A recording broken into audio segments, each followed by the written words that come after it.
ہمارے کاریکرم کے ادھیکش اور صدر محترم جناب مولانا مفتی محمد اسماعیل صاحب قاسمی دامت برکاتہم کا خطاب ہوگا۔ میں حضرت مفتی صاحب سے گزارش کرتا ہوں کہ ڈائس پر تشریف لائیں اور اپنے صدارتی خطاب سے سامعین کو نوازیں۔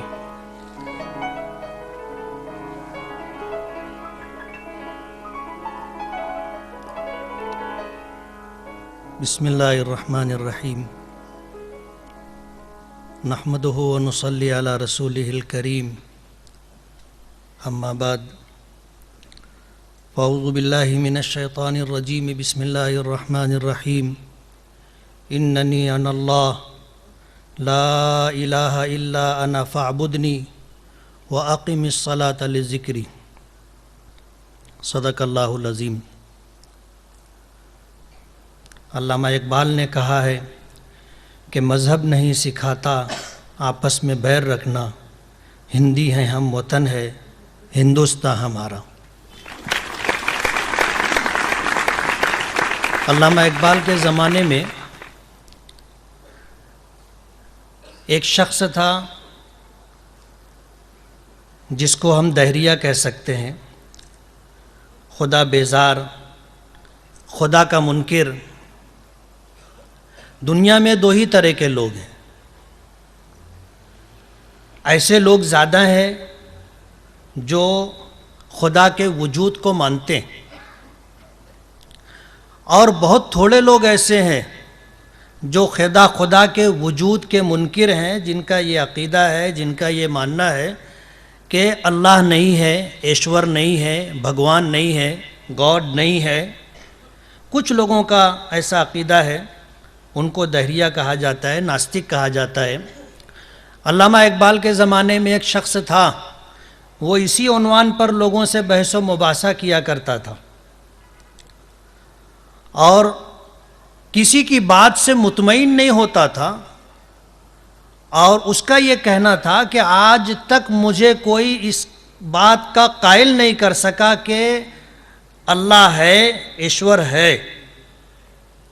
بہت لوگوں سے اس نے بحث و مباحثہ کیا، اور اس کے بعد اس نے کہا کہ میں علامہ اقبال سے اس عنوان پر بات کروں گا۔ پتہ لے کر کے لاہور پہنچا، اور پھر ایڈریس کے مطابق ان کے گھر پر پہنچا، دروازے پر دستک دی۔ علامہ اقبال کو پہلے سے اس بات کی خبر دے دی گئی تھی کچھ لوگوں کی طرف سے کہ فلاں شخص آپ سے اس عنوان پر بحث و مباحثے کے لیے آنا چاہتا ہے، اور اس کا حلیہ یہ۔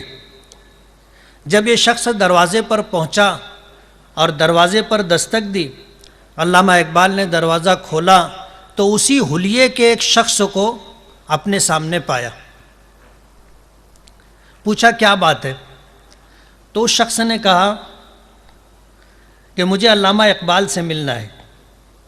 تو علامہ اقبال نے کہا کہ یہ ان کا مکان نہیں ہے، آپ جا سکتے ہیں۔ دروازہ بند کر دیا۔ تو یہ شخص حیران ہو گیا کہ مجھے تو لوگوں نے یہی گھر بتایا تھا۔ اس نے گلی میں گزرنے والے ایک شخص سے پوچھا کہ مجھے علامہ اقبال سے ملنا ہے۔ تو اس شخص نے کہا کہ یہی دروازہ تو ہے جس کے سامنے آپ کھڑے ہیں۔ تو اسے حیرت ہوئی کہ میں نے اسی دروازے پر دستک دی تھی اور مجھے یہ جواب ملا کہ یہ علامہ اقبال کا مکان نہیں۔ اس نے دوبارہ دستک دی۔ علامہ اقبال نے دروازہ کھولا، پوچھا کیا بات ہے؟ کہا کہ مجھے علامہ اقبال سے ملنا ہے، ڈاکٹر اقبال سے ملنا ہے۔ تو کہنے لگے کہ میں نے کہہ دیا نا کہ یہ ان کا گھر نہیں ہے۔ دروازہ پھر بند کر دیا۔ اب اس شخص تھوڑا سا آگے بڑھا، اس نے دیکھا کہ پڑوس کا ایک دروازہ کھلا اور اس سے جو ہے ایک شخص باہر نکلا۔ تو اس نے کہا کہ یہ پڑوسی ہے، اس سے پوچھ لیتے ہیں۔ تو آگے بڑھ کر کے اس نے پڑوسی سے پوچھا کہ مجھے ڈاکٹر اقبال سے ملنا ہے، لوگوں نے مجھے یہاں کا ایڈریس دیا ہے، تو ان کا مکان کون سا ہے؟ تو اس پڑوسی نے بتایا کہ یہ جو دروازہ ہے یہی ان کے گھر مکان کا دروازہ ہے۔ تو اس نے جا کر کے پھر دستک دی۔ ڈاکٹر اقبال نے دروازہ کھولا اور کھولنے کے بعد پوچھا بات کیا ہے؟ تو کہا کہ مجھے ڈاکٹر اقبال سے ملنا ہے۔ تو ڈاکٹر اقبال نے کہا کہ میں نے کہہ دیا نا کہ یہ ڈاکٹر اقبال کا گھر نہیں ہے، آپ بار بار آ رہے ہیں۔ تو وہ ہکا بکا رہ گیا، پریشان ہو گیا۔ اپنے اطمینان کے لیے وہ گلی کے کونے پر گیا، ایک پان کی ٹپری پر جو پان بیچتا تھا اس سے پوچھا کہ مجھے ڈاکٹر اقبال سے ملنا ہے، ان کا مکان کون سا ہے؟ تو کہا کہ یہاں سے 5واں دروازہ ان کے مکان کا ہے۔ تو یہ دروازہ گن کر کے پہنچا تو وہی دروازہ تھا۔ پھر اس نے دستک دی تو ڈاکٹر اقبال نے دروازہ کھولا اور پوچھا کہ بات کیا ہے؟ تو اس نے کہا کہ مجھے ڈاکٹر اقبال سے ملنا ہے، اور سب کہتے ہیں کہ یہ ڈاکٹر اقبال کا مکان ہے، اور میں 5ویں مرتبہ آیا ہوں اور آپ کے دروازے پہ دستک دے رہا ہوں، آپ انکار کرتے ہیں کہ ڈاکٹر اقبال کا گھر نہیں ہے۔ کہا کہ 5 لوگوں نے اگر آپ کو یہ کہا کہ یہ ڈاکٹر اقبال کا گھر ہے تو تمہیں یقین ہو گیا؟ کہنے لگے کہ ہاں، جب 5 لوگ بولتے ہیں تو بات صحیح ہوگی۔ کہا کہ پوری دنیا بولتی ہے خدا ہے تو تجھے یقین نہیں آتا۔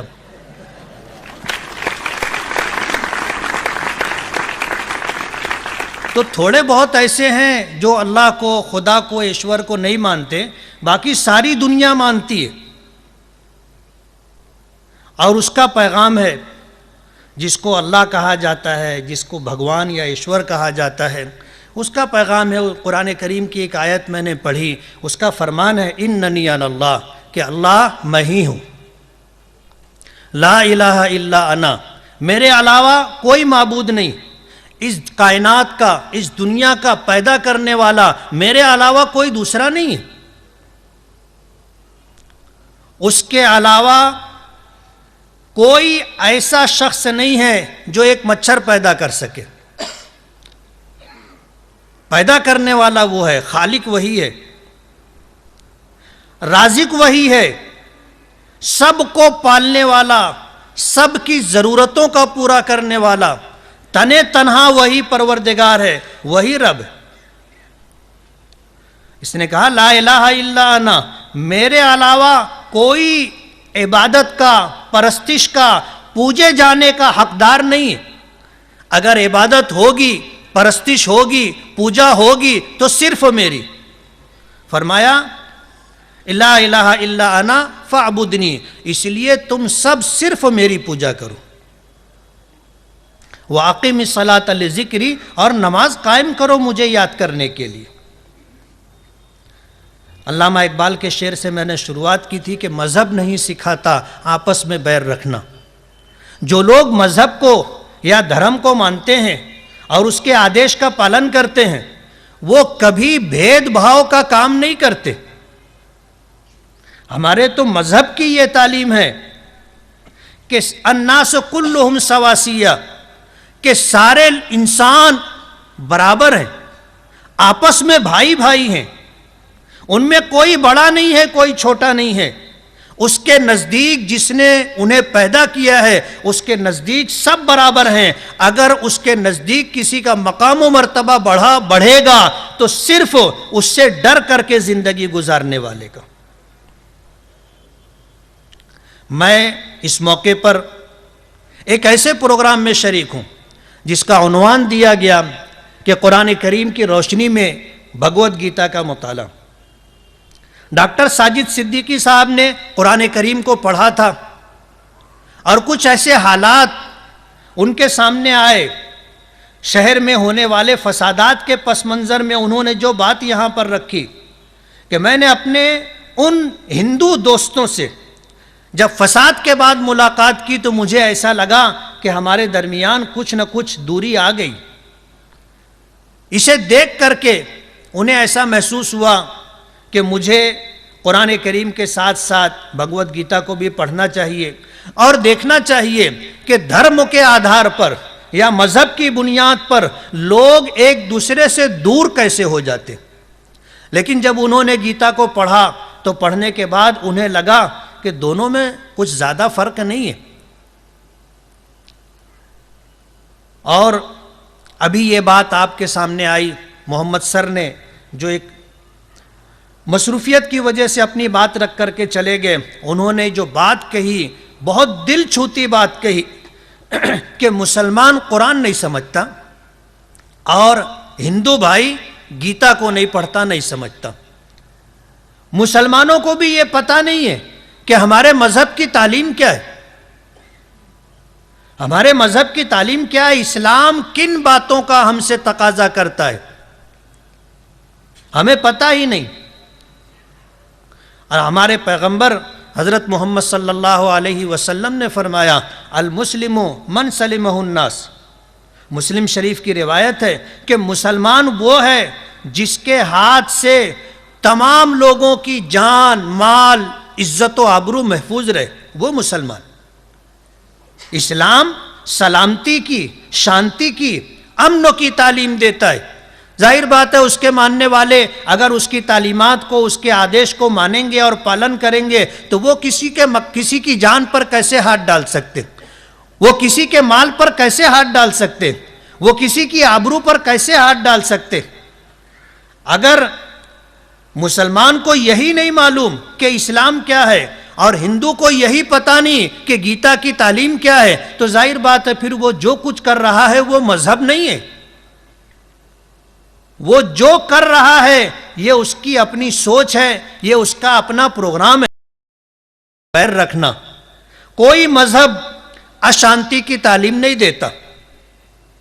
آج اگر کہیں اشانتی ہے اور کہیں اگر بد امنی ہے تو اس کی وجہ مولانا محفوظ الرحمان صاحب کے فرمانے کے مطابق یہ سیاسی لوگوں کی اپنے سیاسی مفاد کی بنیاد پر ہوں گے ایسے لوگ، لیکن اس کے علاوہ بھی بہت ساری وجوہات ہو سکتی ہیں۔ لوگوں کے اپنے ذاتی مفاد بھی ہو سکتے ہیں، کچھ اور بھی چیزیں ہو سکتی ہیں، لیکن میں آپ کو بتاتا ہوں کہ مذہب کبھی جھگڑے کی بنیاد نہیں بنتا۔ اگر مسلمان اسلام کے مطابق اور ہندو اگر گیتا کی تعلیمات کے مطابق اپنی زندگی گزارتے ہوں تو ظاہر بات ہے کہ پھر ہم میں اور آپ میں کوئی بھید بھاؤ اور کوئی دوری نہیں ہوگی، مل جل کر کے لوگ زندگی گزاریں گے۔ ڈاکٹر ساجد صدیقی صاحب نے کوشش کی ہے اس بات کی کہ قرآن کریم کی تعلیمات کے مطابق گیتا کے اندر انہیں جو پیغامات ملے، انہیں جو احکامات ملے، ایسے پیغامات کو انہوں نے جمع کرنے کی کوشش کی، گیتا سے اسے چنا، اٹھایا اور اپنی کتاب کے اندر انہوں نے رکھا۔ اور ان کے پیش نظر بات یہی ہے کہ کسی بھی مذہب کے ماننے والے لوگ ہوں ان کے درمیان دوری نہیں ہونی چاہیے۔ ہمارا ہندوستان تو یوں بھی ایک جمہوری ملک ہے، اور جمہوری اور سیکولر ہونے کا مطلب یہ ہوتا ہے کہ ہندوستان ایک لا دینی، لا مذہبی ملک ہے، یعنی یہاں جو سرکار ہوگی وہ سرکار مذہبی سرکار نہیں ہوگی۔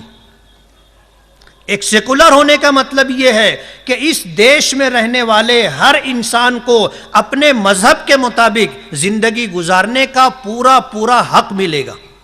ایک مسلمان اسلام کے مطابق، ہندو گیتا اور ویدوں کے مطابق، اور عیسائی انجیل کے مطابق، اور اسی طرح بدھ دھرم کے ماننے والے اور سکھ برادری کے لوگ اپنے اپنے دھرم کے مطابق زندگی گزارنے کے سلسلے میں آزاد ہیں۔ قانون ان کے اوپر کسی طرح کی پابندی نہیں لاتا، ایک سیکولر ملک ہے، اور یہی ہندوستان کی سب سے بڑی خوبی ہے۔ جمہوریت اور سیکولر ہونے کا مطلب یہ ہے کہ عوام کے ذریعے عوام پر حکومت، یہاں بادشاہت نہیں ہے۔ عوام اپنے اوپر حکومت کرنے کے لیے نمائندوں کو چنتے ہیں، یعنی حکومت بنانے والے بھی عوام ہیں اور ان کی رائے سے حکومت بنتی ہے، اور جو حکومت میں آتے ہیں وہ بھی پبلک سے ہی تعلق رکھتے ہیں، بادشاہ نہیں ہوتے۔ تو ہم تو ہندوستان جیسے جمہوری ملک میں رہتے ہیں، اور پوری دنیا کے اندر ہمارے دیش کا اور ہمارے ملک کا نام اسی لیے سر بلند ہے۔ ہندوستان سب سے بڑی جمہوریت کہلاتی ہے کہ یہاں پر بہت سارے مذاہب کے ماننے والے لوگ اپنے اپنے دھرم اور اپنے اپنے مذہب کے مطابق زندگی گزارتے ہیں، اور سب کو پوری آزادی ہے۔ بے شمار زبانیں بولتے ہیں، بہت سارے مذاہب کے ماننے والے لوگ ہیں، اور ہندوستان کی یہی خوبی ہے جو پوری دنیا کے اندر اپنا ایک مقام رکھتی ہے۔